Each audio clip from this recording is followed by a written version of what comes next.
இந்த Aadiperukku video continuation தாங்க இது. நாங்கள் வந்து அப்படியே பாண்டி கோயில் போயிட்டு நாங்கள் தெப்பக்குளத்தை சுற்றி பார்க்கலான்னு சொல்லிட்டு வந்துட்டோம். மாமா வந்து பாட்டி கடைன்னு சொன்னாங்க. பட் ஆனால் வந்து அந்த கடையே பூட்டி இருந்துச்சு. ஸோ நாங்கள் வந்து அதை சுற்றி இருக்க கடையில் தான் வாங்கி சாப்பிட்டோம். ஸோ தெப்பக்குளத்தை ரொம்ப நாள் கழித்து பார்க்குறோம், ரொம்ப வருஷம் கழித்து பார்க்குறோம். நல்லா இருந்துச்சு தெப்பக்குளம். அப்புறம் வந்து சுற்றி நிறைய கடையாக இருந்துச்சு. நல்லா சேட் ஐட்டம்ஸும் இருந்துச்சு. டீ காஃபி அது மாதிரிலாம் நிறையா இருந்துச்சு. ஐஸ்கிரீமு, பாவ் பஜ்ஜி, வடை பாவு அது மாதிரிலாம் நிறையா இருந்துச்சு. இந்த குட்டி குழந்தைங்களாம் விளாட்ற மாதிரி கேம் செக்ஷன் அது மாதிரிலாம் வந்து சின்ன சின்னதாக வச்சுருந்தாங்க. ஆனால் எனக்கு தான் சின்ன வயசை தாண்டி பெரிய வயசு ஆயிடுச்சுல, அதனால வந்து அதுக்குள்ளே எங்களை விட மாட்டாங்க. அப்புறம் குதிரைலாம் கூட இருந்துச்சு.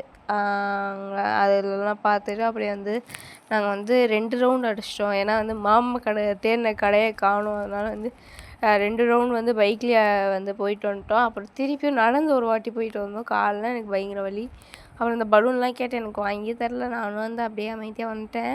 அப்புறம் வந்து எங்கள் அம்மா வந்து அதை வீடியோ எடுத்து நிறைய எடுத்து வச்சுருக்காங்க. நான் பேச முடியாமல் இருக்கேன். அப்புறம் அந்த கடையில் வந்து ஒரு ஏதோ வாங்கினாங்க. நல்லா தான் இருந்துச்சு. தெப்பக்குளத்தை சுற்றி பார்த்துட்டு இருக்கும் போதே என் பொண்ணுக்கு ரொம்ப டயர்டாகி பசிக்க ஆரம்பிச்சிடுன்னு சொல்லிட்டா. என் பொண்ணுக்கு ஒரே விஷயத்த மட்டும் கண்ட்ரோலே பண்ண முடியாதுங்க. அது என்னன்னு பார்த்தீங்கன்னா, பசிச்சா அவளால் கண்ட்ரோலே பண்ண முடியாது. கண்டிப்பாக அவளுக்கு வகுத்தை ஃபில் பண்ணிட்டு தான் அடுத்த சுற்றி பார்க்கவே நம்ம எங்கேயுமே கூட்டிகிட்டு போக முடியும். ஸோ அந்த மாதிரி தான் அன்றைக்கி டே ஆச்சு. ஸோ சுற்றி தெப்பக்குளத்தை சுற்றி என்னென்ன ஸ்ட்ரீட் ஃபுட் இருக்கோ, கொஞ்சம் ஃபேமஸான ஸ்ட்ரீட் ஃபுட் ஷாப்ஸ்லாம் டேஸ்ட் பண்ணி பார்த்தோம். நிறைய வெரைட்டிஸ் இருந்துச்சு. அன்றைக்கி க்ரௌடுமே பார்த்திங்கன்னா ஆடி 18 அப்படின்றதுனால நிறையா மக்கள் கோயிலுக்கு சாமியை தரிசனம் பண்ணிவிட்டு அவங்களோட ஃபேமிலியோடு இங்கே டைம் ஸ்பெண்ட் பண்ணிகிட்டு இருந்தாங்க.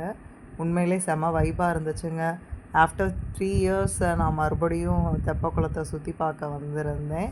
ஸோ லாங் பிரேக் ஆகிருச்சு. ஸோ மறுபடியும் மதுரை மண்ணுக்கு வந்து இந்த மாதிரி சுற்றி பார்க்கும்போது அவ்வளோ சந்தோஷமாக இருந்துச்சு. நிறைய நான் மிஸ் பண்ண விஷயங்கள்லாம் நிறையா போய் சாப்பிட்டு டேஸ்ட் பண்ணேன். இது மதுரை ஃபேமஸ் பாதாம் பால், ஹாட் பாதாம் பால் நம்ம அம்மன் கடையில் சாப்பிட்டது. நீங்களும் கண்டிப்பாக அந்த கடையில் சாப்பிட்டு பார்த்துருப்பீங்கன்னு நினைக்கிறேன். செம்ம டேஸ்ட்டாக இருக்கும். நாங்கள் போனது என்னமோ நைட்டு 10 o'clock தான். பட் இருந்தாலும் சாப்பிட்டுட்டு செம்மையாக அந்த டேவை வைப் பண்ணிவிட்டு வந்தோம்.